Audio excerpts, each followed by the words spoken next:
all agree, Minnie?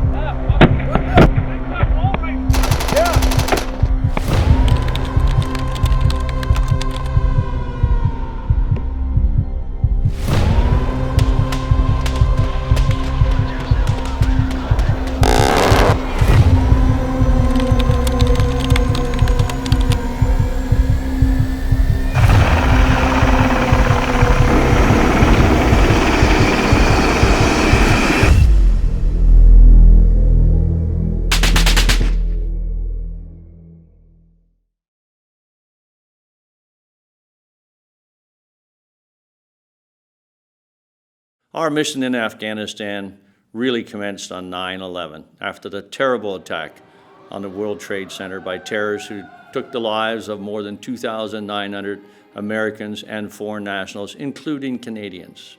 I'm General Retired Rick Hillier. I was Chief of Defence Staff for Canada from 2005 to 2008, responsible for command and control of the Canadian Armed Forces. Our deployments of our special forces occurred soon after that into Afghanistan as the search for those terrorists and Osama bin Laden, the chief of them, started taking place and building up. We supported our NATO allies and specifically the United States of America after Article 5 that an attack on one ally in NATO is an attack on all was implemented by NATO. We deployed a battalion early the following year for one rotation into Kandahar province. And then we had a small bit of an hiatus and went on with further deployments in 2004, 2005, and into the year 2006. A great part of that fight, one that riveted our nation certainly to their TV sets, was the commencement of Operation Medusa, ensuring that the Taliban could not take Kandahar city with the forces they had built up in Kandahar province. On that Labor Day weekend in 2006, we took significant numbers of casualties. And for the first time, it was brought home to Canada, I think, and to Canadians, that we were at war. This was not a peacekeeping mission like we had become accustomed to. We were there to make a difference, and we were going to make a difference in the face of an armed and a determined enemy who would attack us in any way they could, unconstrained by the laws of war.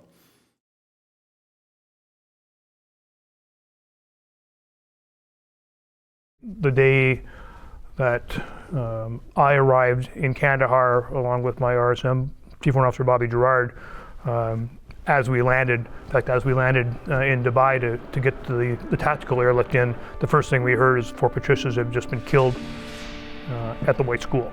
And that set the scene for the battalion and the battle group to get on the ground and know immediately that we just lost 4 fellow soldiers from the battle group that we were about to hand over from. Parts of Charles Company from 1st Battalion, Royal Canadian Regiment, headed to Afghanistan.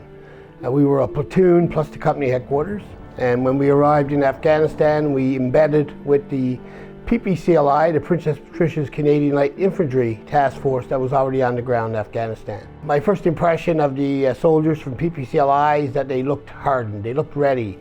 They had that look about them that they had been doing the business for several months. They had that look of dread on their face and maybe a little bit of anger, and I would find Charles Company looking like that a few months later. My name is John Barnes. I was the Company Sergeant Major for Charles Company, 1st Battalion, Royal Canadian Regiment in 2006 in Afghanistan.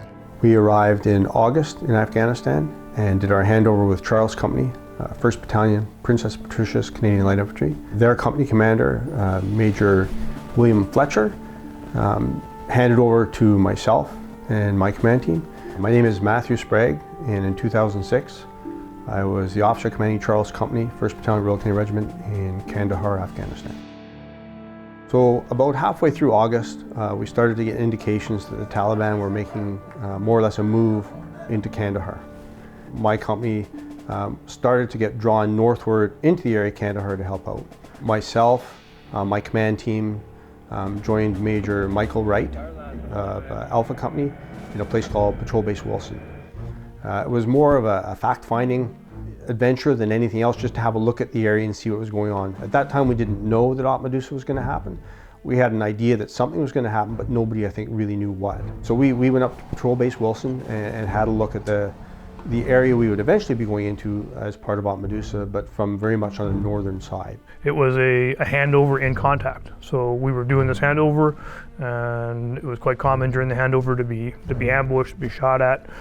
We took casualties, sadly, from both battle groups during the handover. Late in the afternoon of that day, almost evening, we got told to come back to Kandahar airfield. We literally went out the front gate of Patrol Base Wilson, hung a left, started down the Kandahar road, and walked right into what we ended up calling the world's longest ambush. All of a sudden, literally 100 or more Taliban fighters started firing at us with rifles, AK-47s, machine guns, rocket-propelled grenades, RPGs, and they were in line for several hundred meters and just continually fired at us. Number of enemy, I'm not really sure, but based on the muzzle flashes and the amount of fire coming in, there were several hundred. This spanned for approximately 2 kilometers and 2 really, really large and significant nodes. I'm Trevor Norton, and in 2006, I was a lab captain for Charles Company. The soldiers that had already been on the ground, the Triage, you could tell that they had handled this and been in this type of firefight before. And as a convoy, we were ordered to kind of slow down, move all of our guns to the right-hand side, and we started firing back and defending against the ambush. My vehicle was struck by an RPG, knocked me out for a second. Didn't realize it at the time, but it did. And when I came to, I just continued making sure our vehicle stayed on the road, and that our gunner engaged all those targets that he could.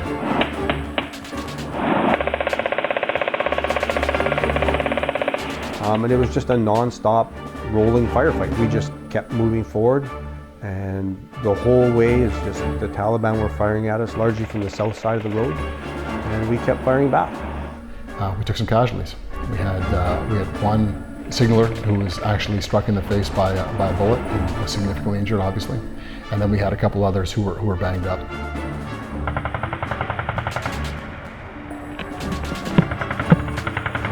And at the end of a couple hours, we rolled into Kandahar city. We never made it to Kandahar airfield at that time, but we rolled into Kandahar city, and the ambush just sort of petered out and died away. Decision was made. We had to evacuate those casualties, obviously, and Alpha Company, who knew the AOR and was actually in command of that patrol, they had us directed to Old Corps. We went there to set up an all-around defense and evacuate those casualties. It was a great first exposure to what battle was going to be like. Unfortunately, soldiers were injured, but it was still, if there's such a thing, a good introduction to what life was going to be like over the next several months. Through interceptions of phone calls, through our special forces, information from our civilians the civilians that went and picked up bodies and buried them the next day, somewhere between 60, perhaps even as many as 100 Taliban were killed or wounded in that ambush.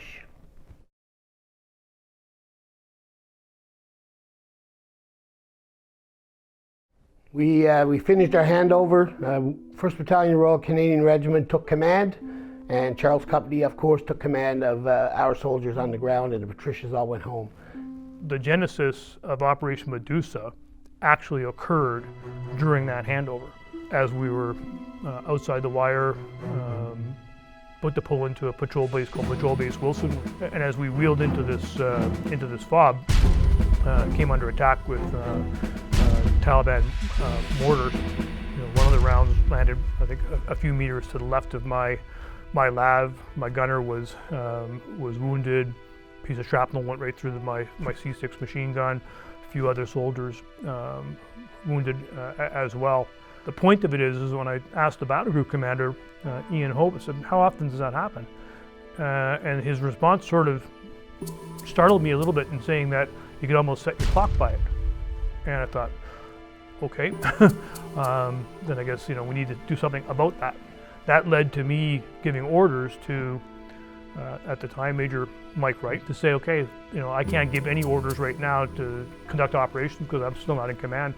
But my direction to him was that I take command. I think it was at 1600 on the 19th of August, and at 1601, you're going to put troops and take this position called Massamgar, and we're going to find out where that enemy mortar crew is, and we're going to knock them out because I'm not going to have my soldiers on a daily basis would be target practice for a mortar crew.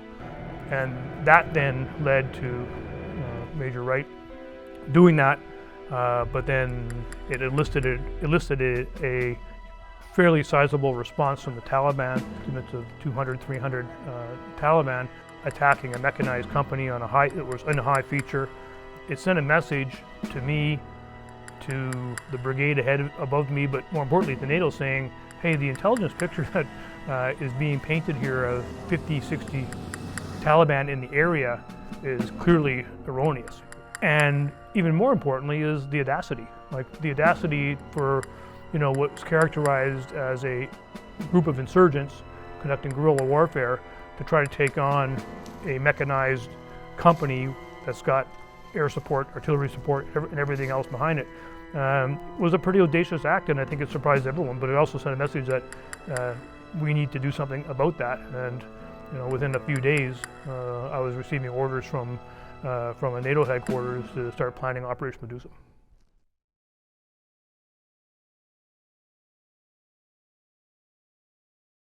So at the end of August, Lieutenant Colonel Omer Leboy brought all his command teams into Kandahar airfield and issued us orders for what eventually became Op Medusa. The intent of Op Medusa was to prevent the Taliban from getting into Kandahar city. So we were going to basically draw a line in the sand, if you will, that went north to southwest of the city, and it was going to prevent or make it very challenging for the Taliban in any sort of numbers to get into the city. So we all sort of congregated in Kandahar airfield. We then moved out into the desert where we established what's known as Leaguer. Everybody was issued orders, and we then moved very early on the morning of, I believe, the 1st of September into Masumgar, which was the high ground on the south side of the Arghandab River overlooking the Panjwai. We did not have a fight when we hit Masumgar. We took it by force, and we prepared for a 3 to 4 day bombardment of the enemy side of the river prior to us crossing. All of the battle positions were seized. We now owned the high ground. We now owned everything south of Highway 1. We initially went in there, established things, had a look around. We really didn't know what we were dealing with, and so it was a good chance to have a look at the ground and see what was going on. We pulled up into the firing lines, or what we called battle positions. I was up with Echo 3-2, so the engineer troop that was attached to us, and I was controlling that part of the firing line. Each of those light armored vehicles within their respective troop or platoon would be given a certain sector to look at and engage.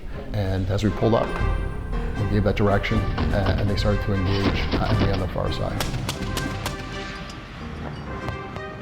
So when we moved into the battle position on Masumgar, we adopted a position where we had overwatch of the entire objective area. My name is Daniel Matheson. In 2006, I was the forward observation officer, part of E Battery, supporting Operation Medusa. With my battery commander and my team, we produced a fire plan, which was the first fire plan that Canada had produced since the war in Korea. And we've just started to pound the objectives with offensive air and artillery. Our JTAC, myself included, worked with the aircraft in order to hit specific targets to make sure that they were neutralized prior to us stepping off.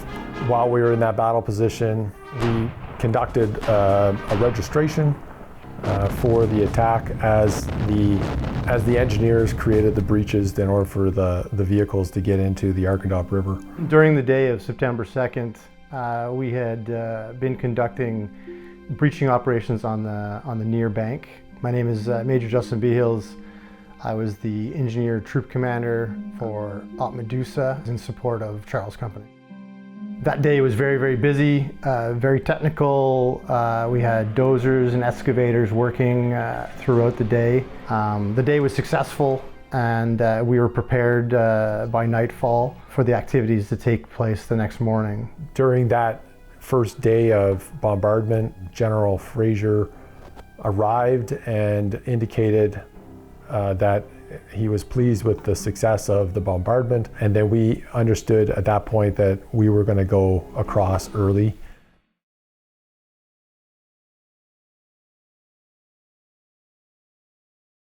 I'm in my tactical headquarters, 9er TAC, along with my RSM, and it's about 2,200 hours over the brigade net. I receive an order to cross the river at 0100, which I thought, okay, I must not have heard that right.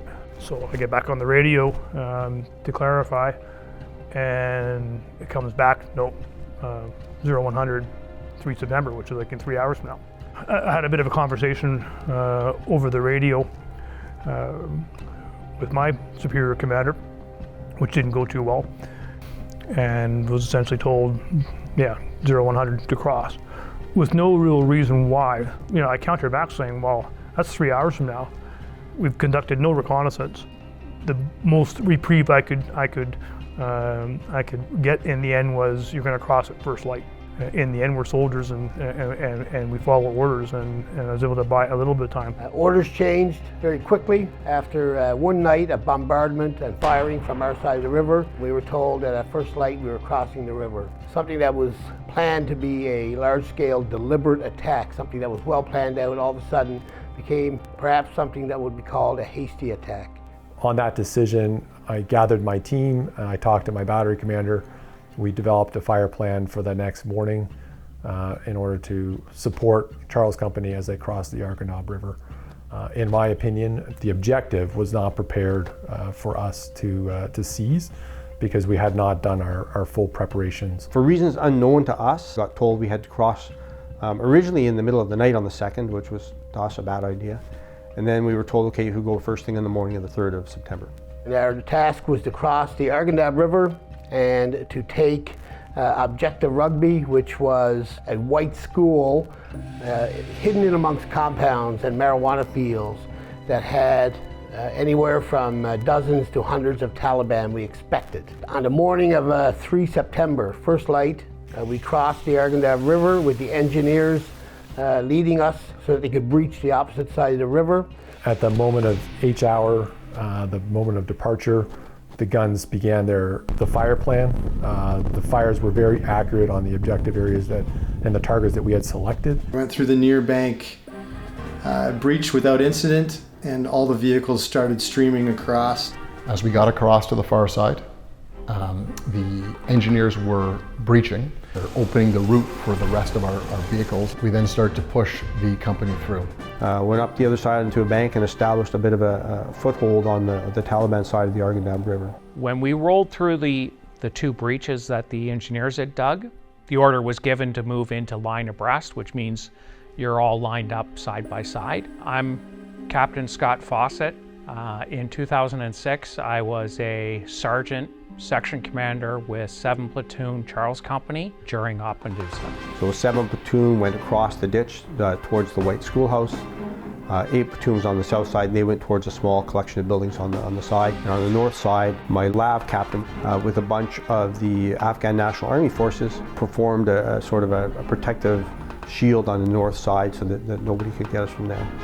I had the engineer LAV on my right, and Rick Nolan's G-Wagon was on my left.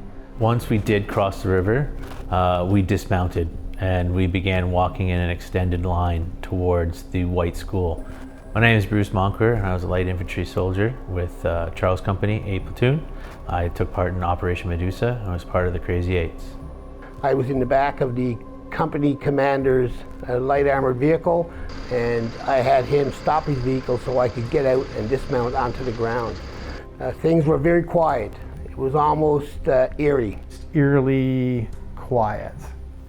I was impressed that my timings and the timings that the team had worked with me to develop were very accurate, but the fire plan was not sustained throughout the entire breach of that secondary obstacle.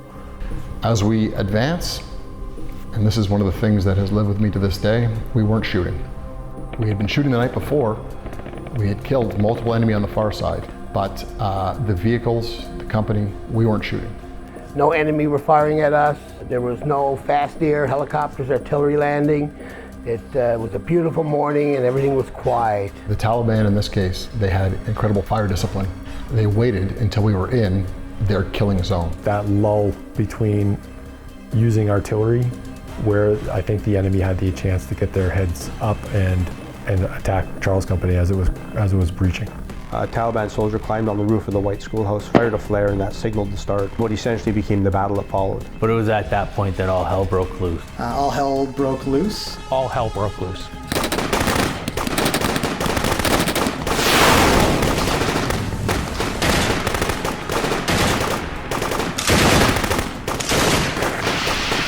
And they came under fire from all three sides. Lots of enemy fire, rifle, machine guns, RPGs, as well as recoilless rifles, IEDs, and it was chaos almost immediately.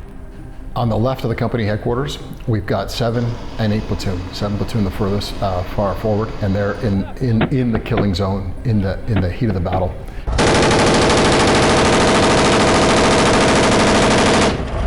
To the right of the company headquarters, we have the Afghan National Army Kandak and engaging Taliban in there and beyond those fields.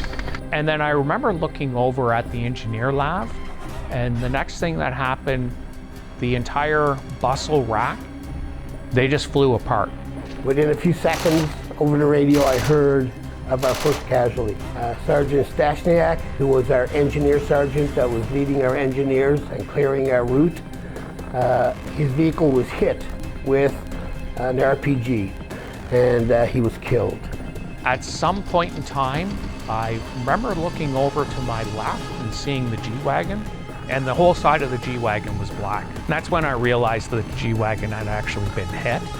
I just yelled at 2 guys in the back of the vehicle to follow me. I went running across the open field, and Sean Teal, who was my M203 gunner, he said the medic and the interpreter were both wounded, and the warrant was dead.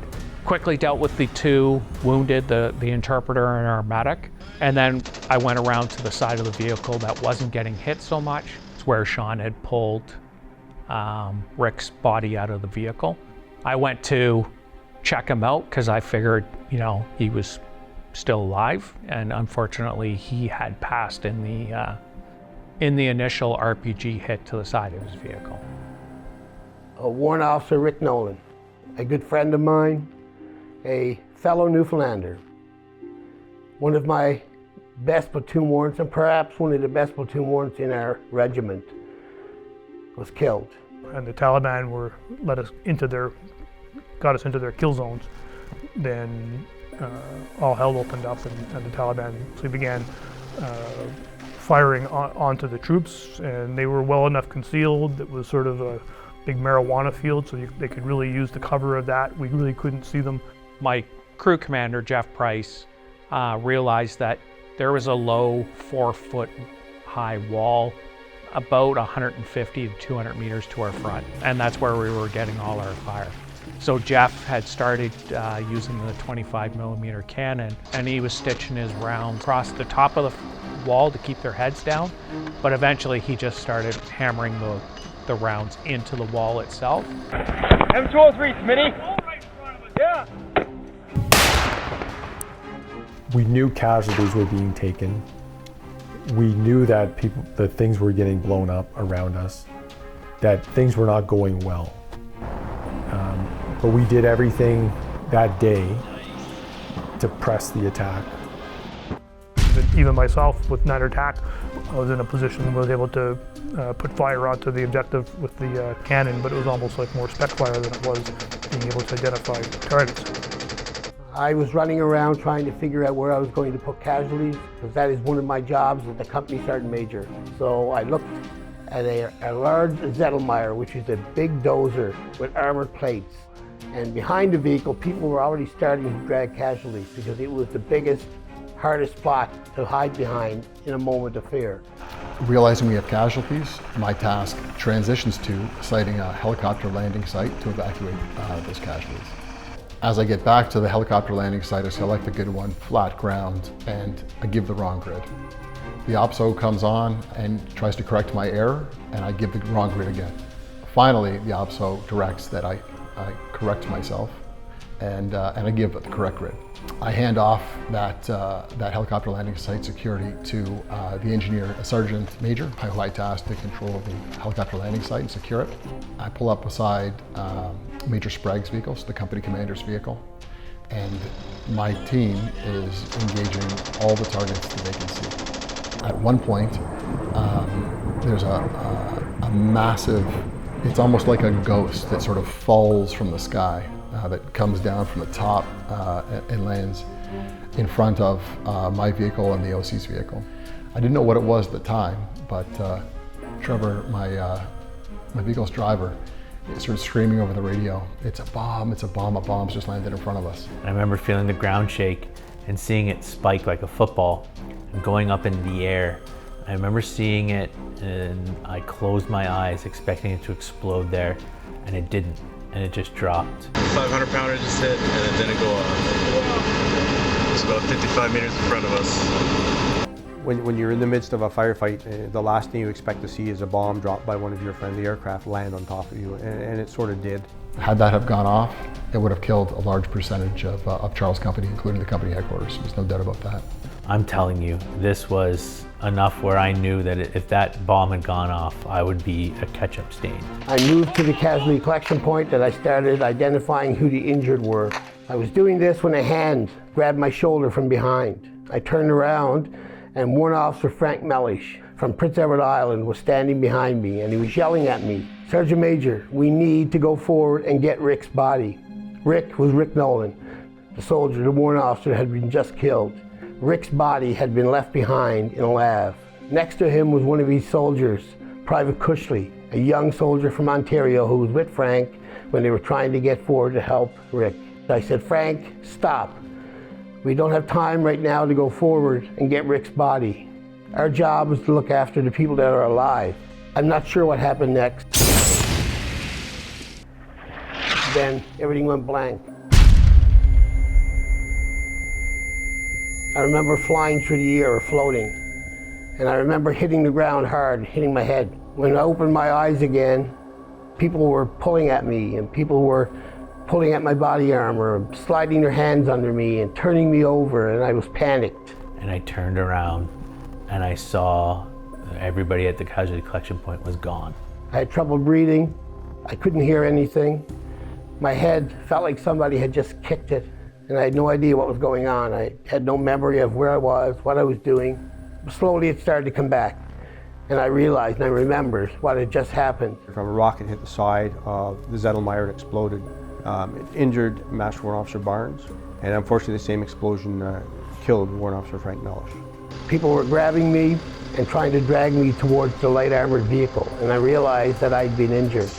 At that time, we realized we're more of our team that's been killed, and we have significantly more casualties.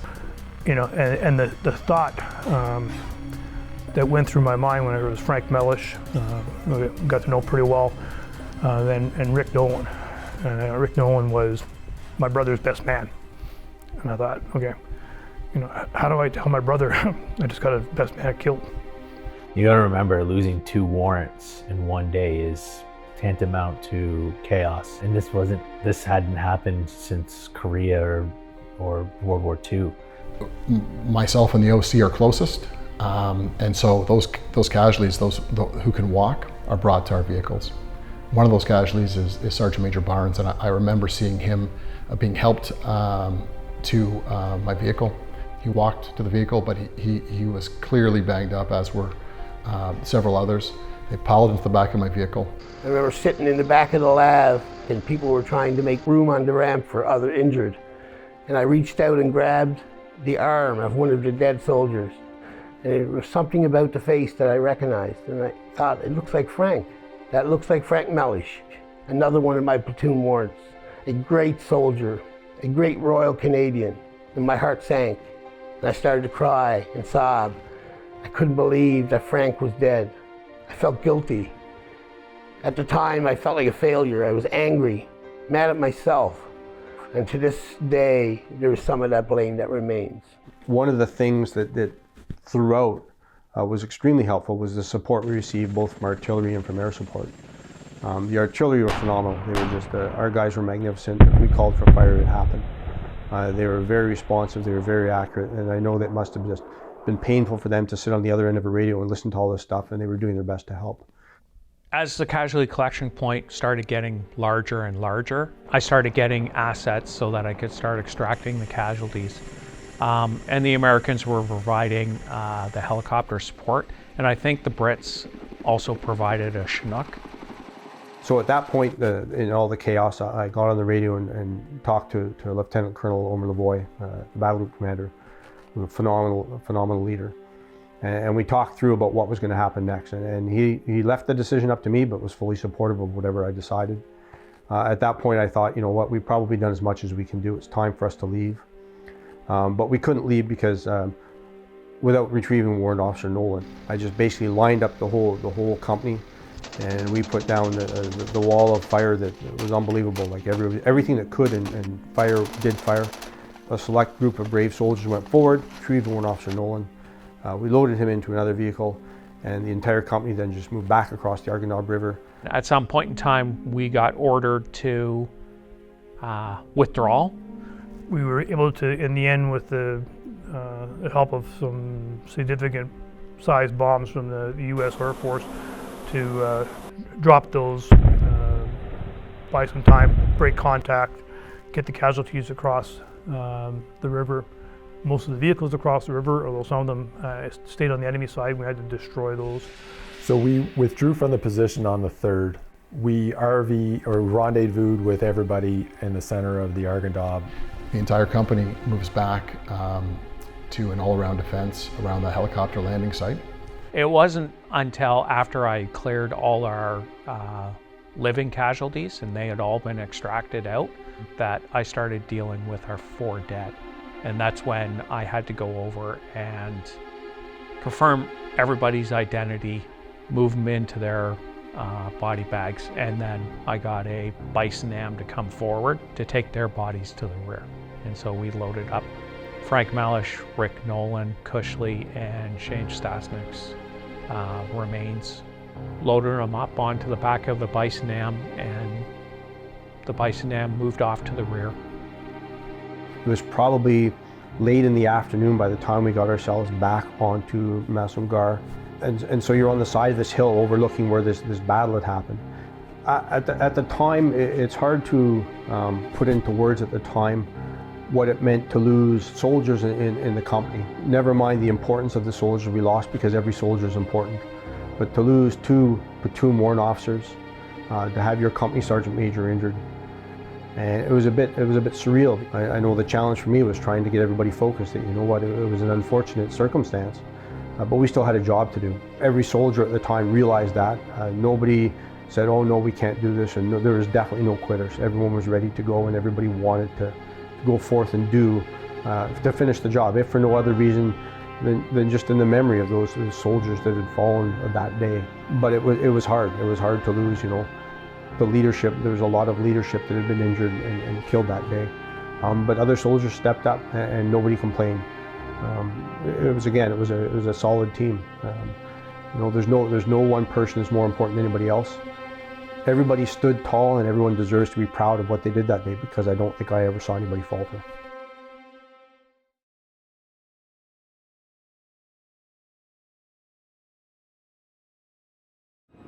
I kind of remember landing at Kandahar airfield in a helicopter. Then my memory is gone again, and I remember laying in a gurney in the hallway at the Royal 3 hospital on the Kandahar airfield. So I was pretty lucky that day. My injuries were pretty low key. I had a brain injury, a traumatic brain injury. My brain might have shook around a little bit. Some say I had that before I deployed to Afghanistan. I lost my hearing. I had terrible headaches, bad concussion. I had difficulty breathing, and so I had a partially collapsed lung, which was fixed fairly quickly. A few weeks later, when I was having a shower, I pulled some shrapnel out of my shoulder that was hidden under the skin that nobody knew about. So in all, my injuries were pretty low key compared to some. They tried to make me pee in a bedpan. and I was not interested. But I decided I was going outside to pee, and in Kandahar airfield, the porta potties, the toilets were outside, and so you had to walk all the way through the Royal Tree Hospital, out across the gravel into these hot porta potties. And so I got up and I lost my balance because my equilibrium was gone, and I'm half staggering with this pole hooked up to my IV when a lady came and grabbed my hand. This guy who was walking up to me, who couldn't hear very well at the time, and he needed to go to the washroom. So anyway, I said, sure, I'll take you to the washroom. And he just happened to be Sergeant Major Barnes. My name is Rose St. Croix. I was Chief Warrant Officer, retired. In 2006, I was the Hospital Sergeant Major and a physician assistant at the Royal 3 Hospital in Kandahar, Afghanistan. She walked all the way out to the porta potty with me. I went inside the door, closed the door. She stood outside and held the pole, the IV pole for me. I said to him, now where are you from? And he said, oh, Newfoundland. And I said, oh yes. And where would that be? He said, Riverhead. And I said, oh my Lord, I'm from St. Vincent's, which was about 10 miles down the road. So we connected there. I don't know what it was, even though I'd never met her. It was a sense of relief, almost a sense of family. She became my angel. She was the person I looked to when I was feeling my worst. Just hearing her Newfie accent, and she would make me laugh, and she would tell me things about growing up in St. Mary's. And so she really became my angel, and I really, really thank her to this day.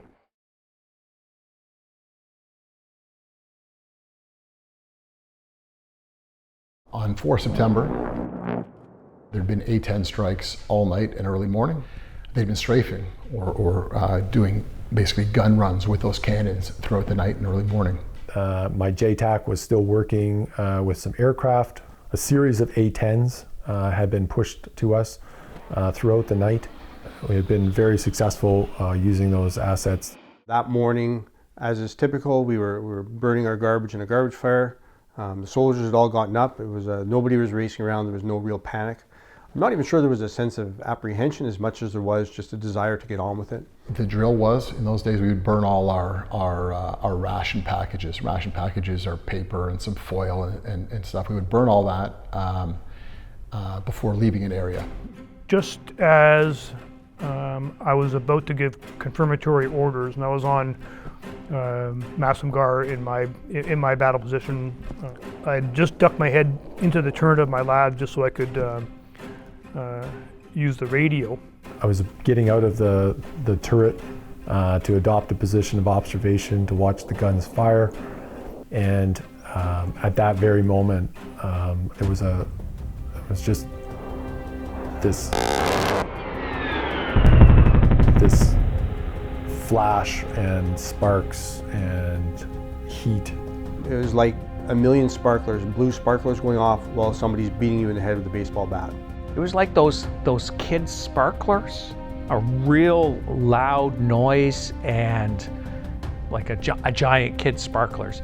I'm tossed in the air. I remember I landed face first. I could swear to God, I felt like my boots touched my ears. I had my Oakleys on, and I remember I felt like I got punched in the face. It knocked me back into the turret, and I didn't know what was going on at that point, but it took me about a second to realize what had actually happened. I think Taliban are engaging us with mortars is what I thought, or RPGs, something. We thought it was probably mortars. You know, instinctually you thought it was mortars. And I quickly crawled under another vehicle, thinking that this was indirect fire or enemy mortar rounds or artillery that were landing around us. But then, like a nanosecond later, I heard that familiar, sounds like a circular saw whining noise, and realized immediately that was an A-10. After the initial kick into the turret, I stood back up again, and it was just all smoke and dust. And I knew immediately what had happened was that we had been strafed. I yelled at the JTAC. He stood up and he saw what had happened, and he immediately gave the abort. One of the pilots got disoriented. So I guess he saw our fire, he banked. He put his finger on the trigger, and he stitched his gun run along the back of the labs. Tragic error. There were other A-10s that were lining up after this A-10, and the abort from the JTAC prevented a much larger situation from, a bad situation from getting even worse. Unfortunately, Mark Graham was killed in that attack. He was closest to the fire. And quite a few soldiers were injured, and general chaos ensued right after. And then it was just utter chaos. There was kind of people lying everywhere. I saw the center of mass of 8th Platoon of the company headquarters had been struck, and it was just a sea of red. At least that's how it looked. We had, about 30 casualties, and those that weren't wounded were trying to triage and help those guys that were. Some medics were hurt, some medics were trying to help. There was a young guy who was beside me, being treated by the engineer troop commander, and he had a wound in his lower back and was bleeding significantly. And I kind of went into, just helper medic mode. I'm on one radio back to Kandahar airfield on the battle group net, telling the operations officer, Jay Harvey, is that we have a mass casualty event going on, and I need every available evac platform that's in the area to just focus in, and then more to follow. I then worked with Warrant Officer Olstad, who was the acting sergeant major, to make sure that we had triaged effectively all those casualties. I'm Keith Olstad. I was the company quartermaster of Charles Company, 1 RCR Battle Group in 2006, Afghanistan. Because I was the acting sergeant major, then I moved off and created the casualty collection point.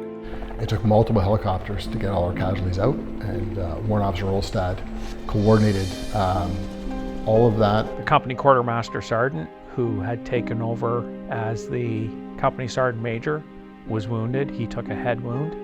He tried to stay on his feet as long as he could, but then he grabbed me by the shoulder and he told me to take over the casualty collection point again. Junior sergeant, really the second day in combat and second casualty collection point.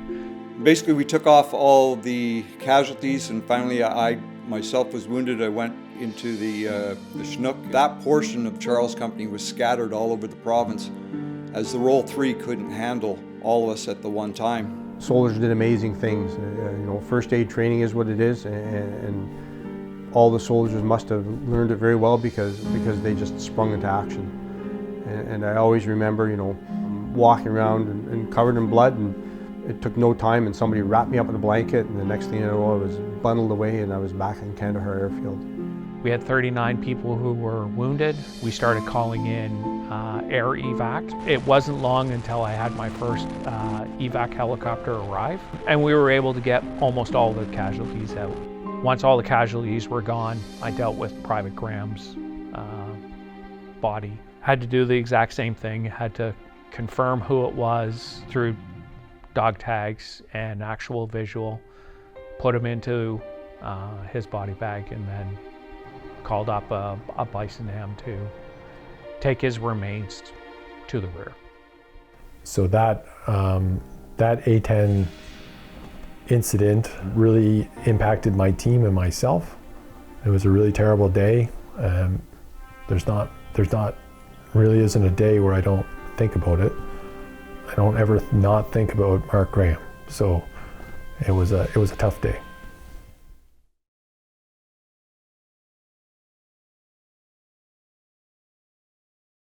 I had been sleeping, and just before daylight, I woke up in the hospital. All I could see was people scrambling and running around the hospital. People were changing into scrubs, and people were getting out of PT kit, and they were yelling at each other, and it was just chaos, and I knew immediately something was wrong. Of course, they were gearing up for a mass casualty event. I was wondering, I wonder who got hurt. Maybe it was the Afghans, could have been the Americans, could have been the Brits, could have been other Canadians. But the last people I thought it would be Charles Company. When I looked up, I saw Major Savage, one of the greatest medical officers I've had the privilege of working with. She was shaking and she had a look of fear on her face. I thought to myself, This is not going to be good. She grabbed my hand. She asked me if my hearing had returned, and I told her that a little bit, I can hear you. And she said the words that I feared the most. She said, Charles' company has been hit. And my heart just stopped for a second. I could feel my stomach churning. And I know I started to cry. She goes, all we know right now is that one soldier is dead and many more are wounded. It ended up being one killed, Private Mark Graham, a great soldier, an Olympian, a Canadian Olympian who ran for the Canadian team in the Sarajevo Olympics. And she squeezed my hand and she said, as soon as I get more information, we'll get it to you. The casualties continued to come in over the next 20 minutes or hour. So on that morning, I was busy. Part of my duties as the hospital sergeant major was to do triage on the runways for any time we had mass casualties, so that the most severe casualties would see the surgeons and doctors and the people in the trauma bays at first. We were the hospital that provided all care to all soldiers who were in Afghanistan at the time. There was closed head trauma, there was amputations, there were serious chest traumas, arms, legs. We did a lot of the surgeries. The emergency surgeries were done at the Royal Hospital, and then the guys would have been sent back to Germany and then forward them on to Landstuhl, to the American hospital there. A little while later, I got word that included in those casualties was my company commander, Major Sprague. On top of that, almost all of our sergeants, almost all of our master corporals. So the leadership of the company in a split second was gone. And we were considered combat ineffective. We did not have enough healthy soldiers or leadership to be put back into battle. And it was devastating to me. Finally got to go see Major Sprague. He arrived from another coalition hospital. He had head injuries. His bandages were covered in blood. And I could see in his face that strain of being a leader in combat. They wouldn't let me walk around or do anything, and I was lying in bed, and there's John, he's deaf as a doorknob. Grabbed his hand and I said, everything is going to be okay. He was angry, he was sad, he was told he was being medevaced, he didn't want to leave, he didn't want to leave his soldiers. Told him that we'd be okay, that he needed to go look after himself and that we would be okay. It was nice to see him, it was nice to see that he was okay, or okay-ish. It was a little bit sad though, because here the two of us were, and we worked so hard to get this organization trained and ready to go to do stuff, and then it's seemingly through no fault of our own. Suddenly here we were on the sidelines wondering what was going to happen with the company and what was going on. And I know my first thought was, oh my goodness, what's going to happen to the company? And I absolutely know his first thought was, okay, how does he get back to the company? Not because I think either one of us thought we were special or essential to the success, but rather because it was more than just, it was our team, but it was more than that, it was just our family. Major Sprague left a couple of days later for Canada to heal. So while I was at the Royal 3 Hospital in Kandahar, I linked up again with John, and we talked about all the casualties that we had and tried to discern where everybody was at, account for all of our soldiers, and go through what we had left within the company that was actually part of the fighting force. I was wounded with a number of other Charles Company soldiers. I received some shrapnel in the side of my head, and basically it curled itself along the skull. It was very bad times, and it was, very sobering to go through that with those guys. On a personal level, dealing with such mass trauma and seeing people suffer devastating injuries is not easy. But the most humbling thing, when those kids came in, or those guys, I guess kids, soldiers, they were only, some 18, some 19, when they looked up at us and said, where am I? And we told them they were at the Royal 3, they just deflated. They were so happy. They placed their trust in us to save them, and I was glad to be part of it.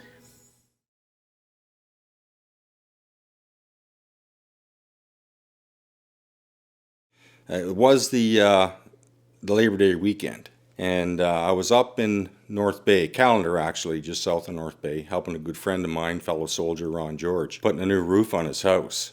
My name is Mark Miller, and in 2006, I was the Drill Sergeant Major for the 1st Battalion of the Royal Canadian Regiment. So me and Ron are on the roof. It's probably about 10:30, 11 o'clock.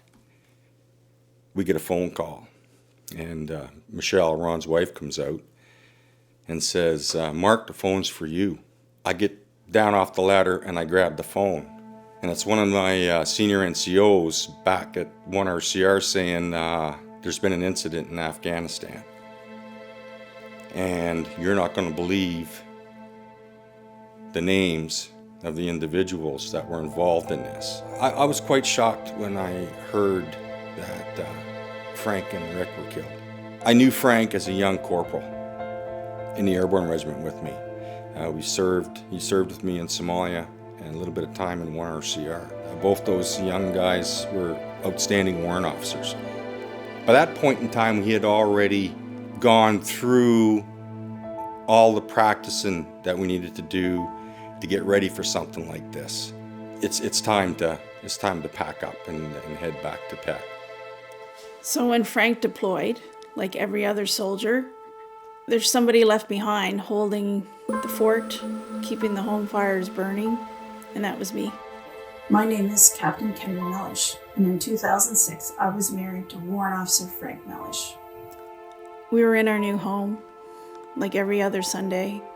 Get up, make a good breakfast for the boys. I was talking to Frank's parents. We heard the news that there was Canadian soldiers killed. And Frank's mom said, no news is good news. A feeling came over me, and I always kept a poem of Frank.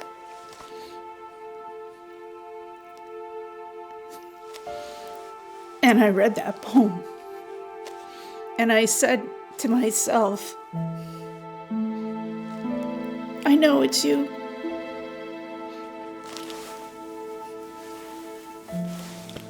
The doorbell rang, and I had seen the dark duty van come up and pull into my driveway. I go to the door because I already know exactly what protocol is.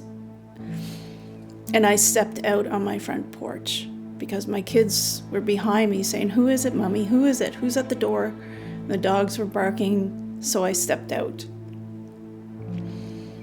And of course, that's when they said, can we have a few moments with you, and can we speak to you regarding your husband? And I said, you do not have to tell me. I can tell you exactly what just happened.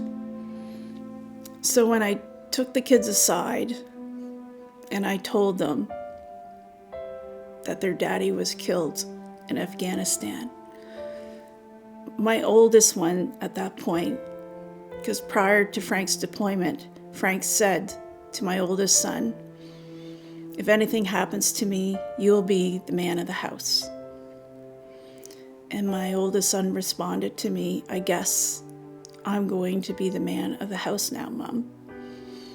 And I said, no, your job is to be a kid.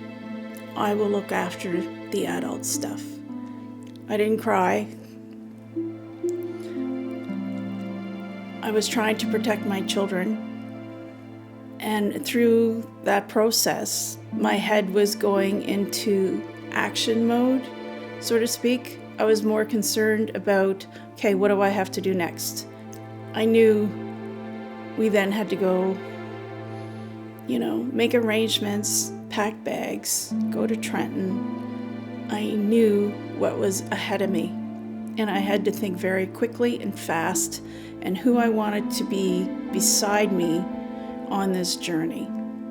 So I called Frank's parents, and of course it was really hard because I had to say he's gone, and I had to lay out, okay, I'm coming to Nova Scotia with the kids, and we're going to have to go to Trenton.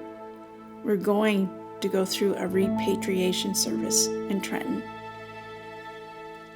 and we will be there tomorrow.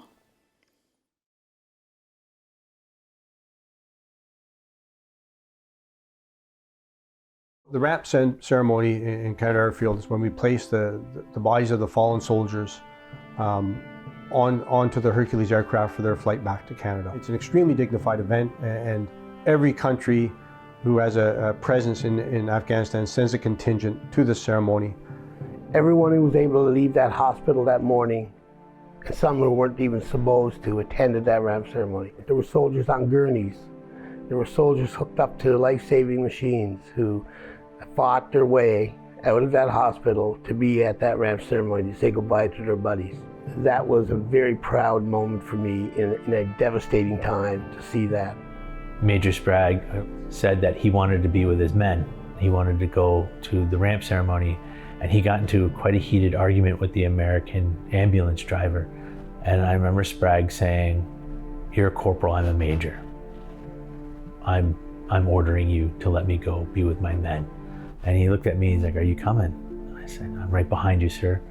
And I remember I took one step and I fell. And he said, "Get this man a wheelchair." And they get me a wheelchair. He goes behind and he pushes me to the ramp ceremony. And it was kind of weird for me because I really didn't get to participate very much in the ceremony. I more or less just got to watch it from the side, which was kind of bizarre because I felt like I needed to be more involved somehow, but I have absolutely no idea how I could have been more involved.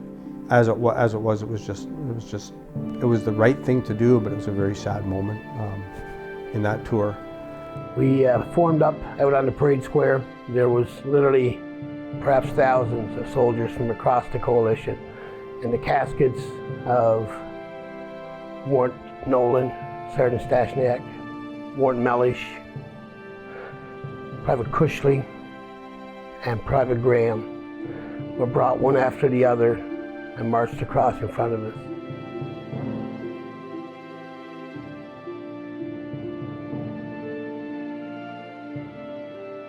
As the caskets draped in the Canadian flag were put on the Hercules aircraft, the bagpipes playing, and after that we all went on to the Herc. Soldiers were placed inside the aircraft, and each of us in Charles Company had an opportunity to go inside the aircraft, walk by, and say our final goodbyes to each of those 5 soldiers. I had to go back into the back of that Herc, where the 5 coffins were, but then chance to sit there with their fallen comrades amongst their coffins for a minute or so before the Herc takes off to bring them back to Canada. I remember saying goodbye to each of them and telling them they were heroes that I wouldn't forget. And when I came to Warrant Mellish's coffin, I remember placing my hand on the flag, and I couldn't really think of what to say. And I just said, "I'm sorry." And I was sorry that Frank was laying there and I wasn't. And the battle group commander, Colonel Omer Lavoie, spoke to us and told us how proud he was of Charles Company, how proud he was of the soldiers that we had in Charles Company. And I remember what I said to them was that, if you're looking for who's responsible for your buddy being in that flag-draped coffin, it's me. The Taliban that killed him, but they died following my orders. So as a commander, that's the cross you carry for the rest of your life. The so-called cliche burden of command, where, I'm responsible. And so for the first time, I had lost a few other casualties before that, one to a suicide bomber, one sadly to a negligent discharge. But this is the first time where I could connect the dot directly, that I gave orders and this is the result. For just that moment, it felt good to hear him say those things. We could play the card that some nations play, that your ROE are so restricted that essentially all you're doing is self-defense and you're not really conducting offensive combat operations, but that's what we're there to do. And I told him that. I said, I could stop casualties, I could go defensive, but it's a pay now or pay later game. And if I chose to do that, it just means I'm buying the Taliban time to get stronger, and then someone's going to pay for it later. It might not be us, but someone's going to pay for it. I'm going to continue to bring the fight to the enemy.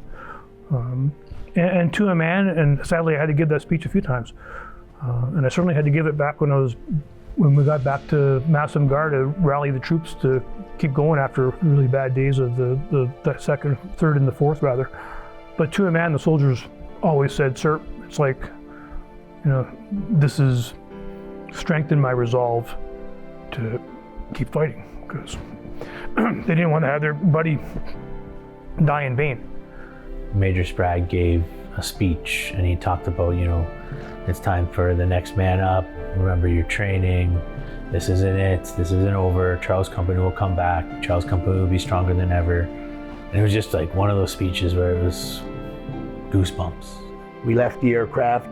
We moved back outside, and that's the end of the ramp ceremony, but it was very hard to leave. I think leaving was something final, and nobody wanted to leave the area. And I remember standing there for, I don't know how long, 20 minutes, and remember talking with Sergeant Major Miles, Ken Miles, my friend, and hugging each other. And he was a good friend with Frank Mellish, and it was just a very, very difficult time. And finally people started to kind of wander off in their small groups. There was still a battle to be fought, and there was a company to try and reorganize, and there was things to do. And so injured soldiers had to be medevaced.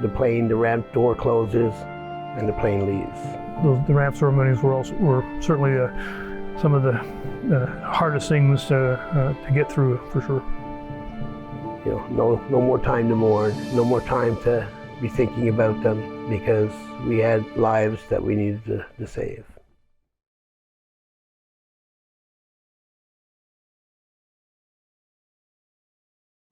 So standing on the tarmac with all the dignitaries, I was actually numb. Frank was the first one that came off the plane. I was in uniform. I was a proud wife and a Canadian soldier. And I remember walking up towards the hearse, giving my children some cues. I was telling them to salute their father's casket. I was talking to Kelly, who was the partner of Warrant Officer Rick Nolan. When I saw her, I just broke down and cried, and I couldn't hold it back. And then the next thing, Warrant Officer Scotty Robinson came, and he hugged me, and again it was a flow of tears. And he took bullets prior, and I knew he was injured because Frank had told me that. And to escort the body back home of his best friends, it was very emotional. So driving down the Highway of Heroes, the 401, was another emotional event. Everybody would come out and stand on bridges, wave flags, salute. So you're going down the highway there. We had taken a bunch of casualties, so the Canadian public knew what was going on. My name is Scott Robinson. I was the platoon second in command for 9 Platoon, Charles Company, 1st Battalion, the Royal Canadian Regiment, Task Force 306 in Afghanistan. I grew up in an agricultural community. That combine's worth $1 million, and it's not making any money when it's parked there. So that meant a lot to me to see those guys like that while we went down the road. It was overwhelming to see Canadians. For the first time in my life, I have seen that. And we shed some tears in the limo. We made our way to Prince Edward Island, where we grew up, where he went to school. We got married here. He joined the Canadian Armed Forces here.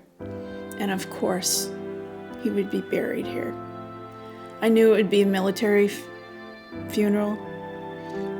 I never thought that I would have to be picking out his casket in the back of a duty van on the road, making arrangements for flowers while I'm driving or flying back east.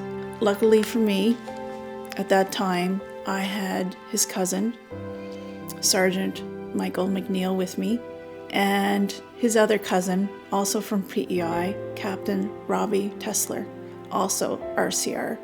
People came out in hundreds and thousands and lined the streets. They put yellow ribbons on every tree. Every business in our hometown put signs up saying our condolences and sympathies are with the Mellish family. Rest in peace, Warrant Officer Frank Mellish. I wish he could see his children, his grandchildren. I wish we could have lived happily ever after. But that was taken from us. I would do anything to have him back.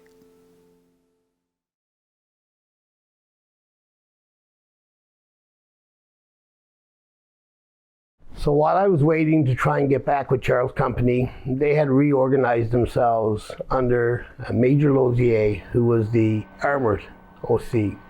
And he took command of the remnants of Charles Company, and they were all under command of a Colonel Williams, an American Special Forces colonel. And his task force was known as Task Force Grizzly. The plan was to destroy as many of the enemy as we could while the ramp ceremonies took place. And then when the rest of the battle group was ready to come back out and finish that fight, destroy the rest of the enemy that were in there, we would have at least attrited or reduced some of their numbers. The next couple of days, I moved from the Roll 3 hospital back to a room in the quarters on a calf on the airfield. My injuries weren't severe enough to keep me in the hospital, but I had to go back 2 or 3 times a day to get looked at and to check my headaches and to check injuries. And I decided very early on that I was getting back with the company as fast as I could. First day I go back and I see Major Savage, our medical officer in the task force, and I say, Major Savage, I'm ready to go back, I feel great. Now I knew I was lying. My headaches were terrible. When I stood up, I stumbled, I lost my balance, my breathing still wasn't back, but I was going to get back out with my troops. And she said, Sergeant Major, you're not going back out with your soldiers. You may have to go to Germany. We need to have another day or so to assess your head injury, and then we'll decide whether you're being medevaced. And I remember going back to see her 2 or 3 times that day, telling her how good I felt. And I could tell she was getting irritated with me. And I did that for the next 2 days. And I remember one morning getting up and I felt fairly good. And I said, this is it. And I walk over to the Roll 3 hospital. I walk up to where her office was. And I felt so good. And it was kind of hot and I was sweating a bit. And I was standing up straight and I stepped into her door. And as soon as I stepped in, I stumbled. I fell up against the door, and she just looked up at me and shook her head. That afternoon, I returned again, and I said, ma'am, I'm ready to go. She looked at me, she shook her head a few times, and she goes, Sergeant Major, if you want to go kill yourself, I'm good with it. And she actually stood up, came over, gave me a hug, and I walked away. When I arrived, they had already crossed the Argandab River that morning, and they were in the first parts of the objective where we had gotten on the 3rd of September. That's where I met up with Charles Company. It was like a homecoming. I crossed the river in the back of a Coyote, which is a smaller version of the light armored vehicle that the infantry have. It's not made for carrying troops, it's a recce vehicle. After banging my head a few times and bouncing around in the heat and sweating, the ramp dropped and the sunlight came in, and of course I couldn't see anything, and I could just hear Captain Brown's Company 2IC for Charles Company, who was now in command. He said, Sergeant Major, you're back. And I remember stepping out of the back of the Coyote and falling flat on my face on the ground. A bunch of soldiers ran over and helped me up, and I'm okay. You know, just a rough ride, and it was the best day of my life at that moment. It was, there I'm back, and soldiers all coming up and saying, oh, we're glad you're back, and you know, people hugging you, and it was just an amazing, amazing moment. So once I got settled in that afternoon with Charles Company, I was introduced to Colonel Williams, and our objective for the next couple of days, or our mission, was to start sweeping towards the White School again, and to take that area, that White School that was such a painful area just a few days earlier when we had attacked it. Every compound had to be cleared. Every trench system had to be cleared. Every bunker had to be cleared. Everywhere we stepped, there were IEDs. We'd have to stop for 2 hours while the engineers cleared IEDs. We came across hardly any enemy. A couple of hardcore guys But for the most part, there was absolutely no enemy. Lots of dead bodies, parts of bodies that were left over in trenches and bunkers. But it was really, really slow, methodical clearance. And we did this for the first 2 days I was back. We didn't actually face that many Taliban on that position. We'd killed a lot, certainly on the second, the third, and the fourth, and then those days in between. The numbers that were still present once we actually got on there and stood on the ground were significantly reduced. And I think it's some of that action of tracking the enemy's movements and using indirect fire during that period that RAM ceremonies took place that allowed that. And on the morning of late morning, I think of the third day that I was back with Charles Company, we moved through these compounds and we kind of pushed through these bushes, and we found ourselves standing in direct sight of the White School. It was just maybe 20, 30 meters from where we were. And what a sight it was. It was like a reunion with an old friend almost. You know, we are here. This was our objective. This was our mission. And we may not have gotten here and taken it on the 3rd of September, but we're here now and it's ours. And the Taliban are either dead or scattered. So in the long run, we are victorious. Platoons put up crosses in the areas where their friends had died. I mean, it was still a very dangerous place, and there was IEDs everywhere, and we were under constant threat of attack. But just for the moment, just for a few minutes, we took the time to kind of stand here and to say goodbye once again to our friends and our soldiers.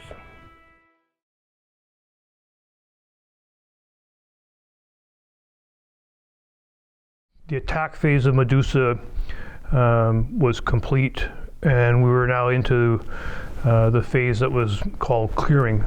So still conducting significant clearing operations in the area to essentially continue to defeat the Taliban, but also to significantly reduce their freedom of movement. And one of the ways we did that was by constructing a road called Route Summit, which was a road built by the engineers attached to 1 RCR battle group to essentially make a maneuver corridor that would connect Patrol Base Wilson in the north at Highway 1 straight down, like dead straight to Bob Massamgar. So we were at Patrol Base Wilson, basically doing the handover with John Barnes. He was taking off to go on leave. John Barnes got on the helicopter and left, and now I was acting company sergeant major of Charles Company again. On the 14th of October, I was out just doing normal battlefield circulation with 9 attack. And we're talking to the troops at Strong Point Center. And just as my call sign was about to leave the position, a threat warning came across the battle group net indicating that there was going to be an imminent attack on that position. And I think that no longer got across the airways just as we were about to pull out, and a salvo of RPGs came into the position. A rocket-propelled grenade hit the light armored vehicle that was 2 Section 9 platoon, call sign 33 Bravo, and it killed Sergeant Darcy Tedford and Private Blake Williamson. A couple other guys were wounded in that same RPG round. So we heard about it, and we drove back down to the position. As a CO, because I had 9 attack there, which is a lot of firepower, I ordered a counterattack and swung our labs and RG-37 that the RSM was in, pointed west, and we went in and started hammering the position with cannon and machine gun fire to assist in breaking contact. And 1 or 2 of the rocket-propelled grenades hit the observation post that Private Jesse Larochelle was manning. He was throwing backwards. He got up and manned the general purpose machine gun. Private Larochelle, Jesse Larochelle, who had survived the attack, although he got wounded, and was by himself in his position, really turned the tide of the attack by having the wherewithal to crack a bunch of M72 rocket launchers, fire those into the enemy, and then get onto the C6 machine gun and continue firing, and definitely broke the back on the attack. So we drove in, and I said, hey, you got to drop me off near the position. So he drove all the way across Route Summit and then drop the ramp. And I start running for the position. All I can hear is a guy in the back of the lav, Chris McDonald, "Run, you fat bastard, run." I get onto the position, and Ray Corby met me. He was a platoon commander, and he briefs me on what's going on. And I'm like, "Okay, what do you need me to do? Like, where's the center of gravity? What do you need me to do?" He goes, "Can you get to the center of the position?" I got up to the where Jesse was, checked on him. He seemed all right. Not great, but all right. And went around and checked on the guys and figured out what was going on. When we got the phone call, we had taken casualties. So we loaded everything up into the various vehicles and went into Strong Point Center. I jumped out and then went in and assessed the situation through a couple of NCOs. As I went up onto the position there, I went into the C6 trench where Corporal Jesse Larochelle was at and asked him, "How is he doing?"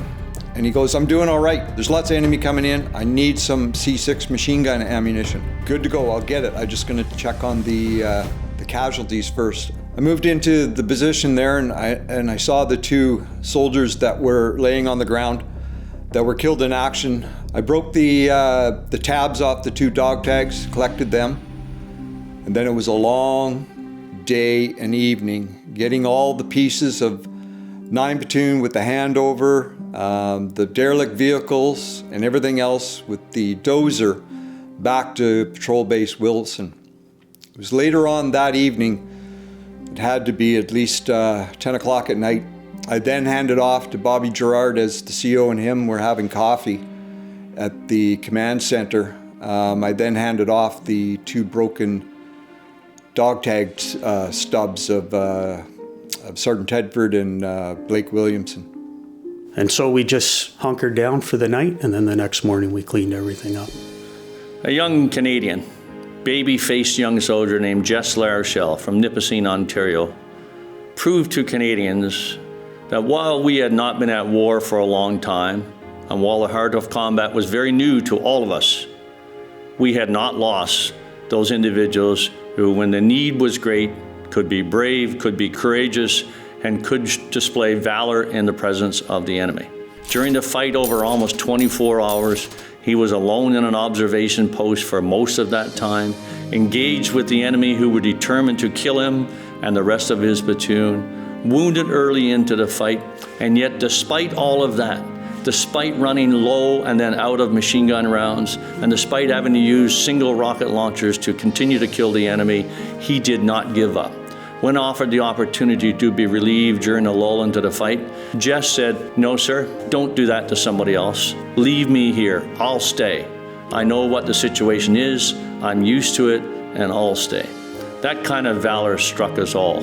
He was an incredible young man who went on to be awarded the Star of Military Valor for valor in the presence of the enemy, who has been commended for the Victoria Cross by numerous of his peers and his superiors since that time, and who came back to Canada suffering greatly from his wounds and was treated over the subsequent years.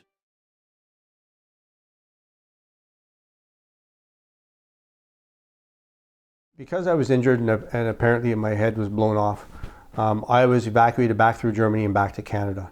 From my perspective, though, I wanted to go back to Charles Company, where I belong, that's where I needed to be. Not because the company needed me probably as much as I needed them. So it was a bit of a battle. I probably drove everybody nuts trying to get back there. So eventually, because of my persistence and probable lack of intellect, I did make it back to Afghanistan. I hitched a ride, more or less, out to where Masumgar was.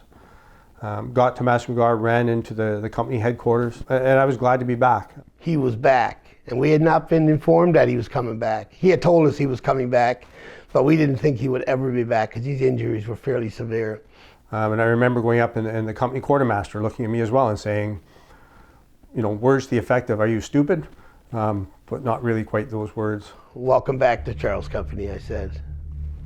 So once Major Sprague returned, we carried on with the routine we'd been doing for the last several weeks without him. The strong points were being occupied. We were going off on smaller missions, coming back to strong points on Route Summit, doing a patrol for a couple of days, coming back.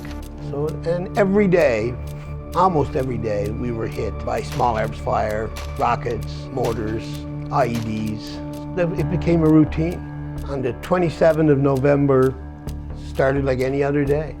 You know, you wake up early in the morning in the bunker, you go have an army ration pack for breakfast, you have a coffee, you boil up on a pot in the back of the lab.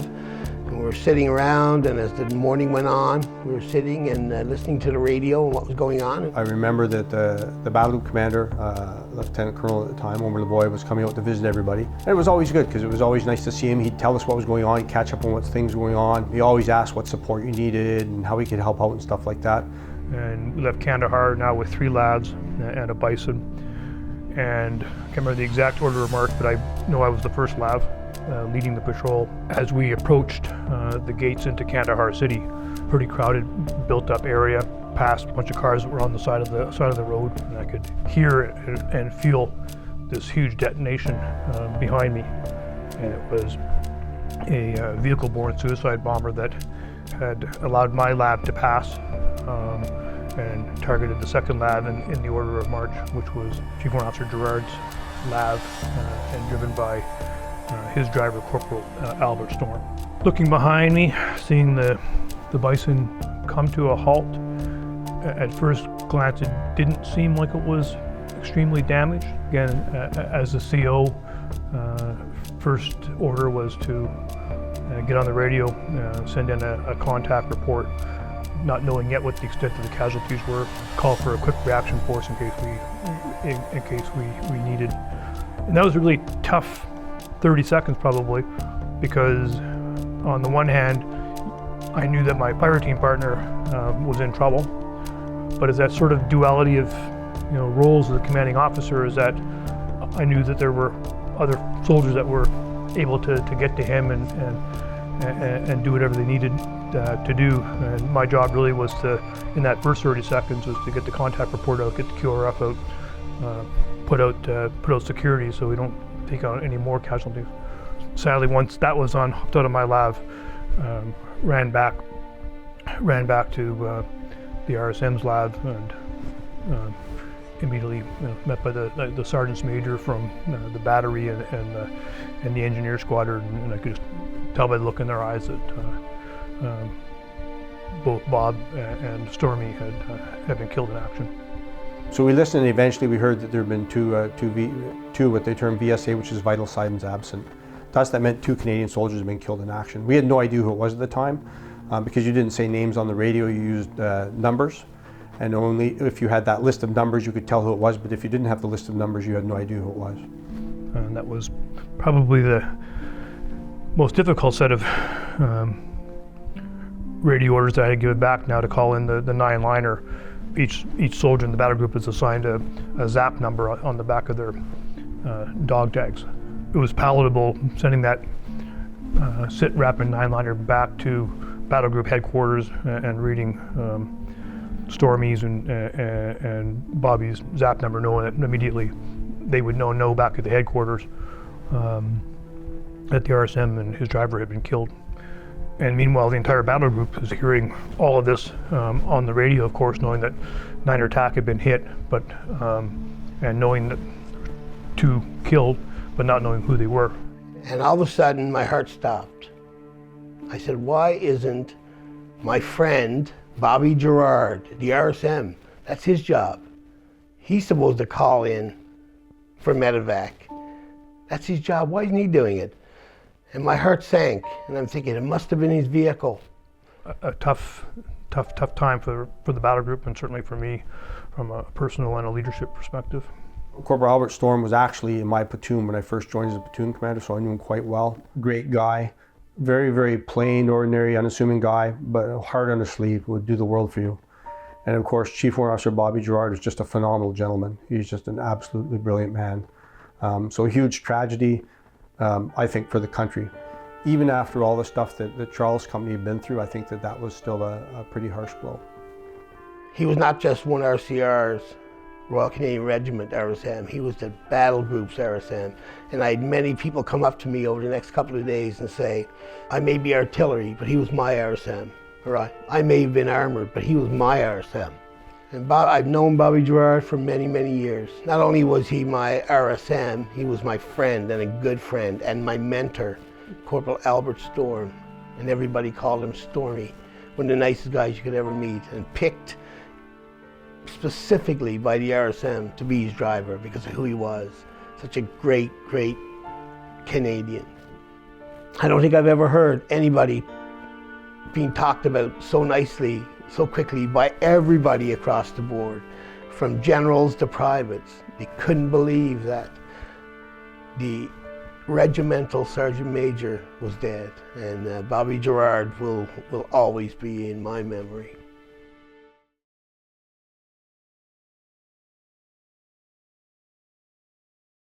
Operation Medusa for the NATO forces in Afghanistan couldn't have come at a more inconvenient time. In the Canadian sector, where the majority of the first attacks took place, we had just completed a rotation of a battle group, and the 1st Battalion, the Royal Canadian Regiment battle group out of Petawawa, had just taken over command on the 14th of August. NATO had just taken over the sector and was still very, very new to the war in southern Afghanistan. The Americans were tied up inside of Iraq, and that was their #1 focus. In Afghanistan, they were doing what they could. And the Taliban realized, I think, all of those things. And in a relatively surprising move, we got hit by large-scale attacks, company attacks of 100, 120 soldiers for the first time in the history of that conflict. It was something we had not seen before, and it was something that caught so many of us by surprise. All of a sudden, we were fighting a conventional war. We all felt that if Kandahar city fell to the Taliban, Afghanistan would probably fall, the government of President Karzai would cease to exist, and all that had been done up till those years in 2006 would have been for naught. The Canadians were determined not to let that occur, and our battle group on the ground was at the point of the spear in making sure it did not. Our soldiers learned the lessons quickly. Although we had not had the benefit of combat since the Korean War, this battle group picked up the lessons from the one that they had replaced. They adapted to the terrain itself. They hardened themselves to the fight that they had, and they launched into it. And the casualties and the cost of that launch into that fight were enormous. Charles Company and the 1st Battalion under Major Matt Sprague in particular, in its attack on the white schoolhouse, took numerous casualties, including the company commander, platoon commanders, section commanders, and young privates, young corporals, and young master corporals stepped up and took over those leadership appointments and carried on the fight. We took over that fight, we got on with it, and we outmatched the Taliban in anything that they could bring, despite our forces actually being outnumbered. We hit the Taliban so hard and so fast that never again did they bring large-scale military operations into the fight. We set a standard which was quite incredible, and that battle group stood tall in the way it fought the fight of Operation Medusa, carried it to the enemy, and did us all proud back here. Probably what that operation taught me more than anything was less on the tactical and the warfighting aspects, and more about the human price and the human capital of war, and war in close quarters, like what occurred during Medusa. Every one of those objectives that we seized, that were assigned to us, was seized because of the professionalism, the sense of duty, but more importantly, the courage and the valor of the troops. Nothing made me prouder than, excuse me, watching soldiers in really difficult time doing exactly what they've been trained to do, without giving it a second thought, and getting up onto the objective, oftentimes wounded, still carrying out their duties, oftentimes having to bring back their buddies while wounded and under fire. When I look at these medals here and decorations, I credit those to the sacrifices and the achievements of my troops. Probably for me, the biggest piece that struck me after commanding in combat operations for 6 months or so was the importance of compassion in leadership, and compassion in command, and taking care of your troops, and more importantly, sharing the dangers and risks that they're enduring. And I always go back to a quote that General Omar Bradley coined during World War II, which went along roughly paraphrasing the lines of, Compassion in command is not a handicap, but it's the mark of command. And those who are not tormented by the suffering of their troops aren't fit to command them. As the artillery, we support the infantry, but in this case we were very much part of the team, and it was Matt Sprague and Trevor Norton and John Barnes and all the NCOs that made us feel that way and brought us into the team. As I reflect on Operation Medusa all those years ago, the thing that stays with me to this day is the tenacity of Canada's sons and daughters in uniform and their ability to stand up and do what had to be done. We were the best of the best. Charles Company is the best rifle company, the best infantry company that I've ever worked with. Charles Company was not just another company. They were my family. Those soldiers were my brothers and my sisters. And you only get that feeling in a war zone. When your life is in the hands of the guy on your left and your right. It's not the big picture, it's not the aircraft that are flying above you, it's the person on your left and your right.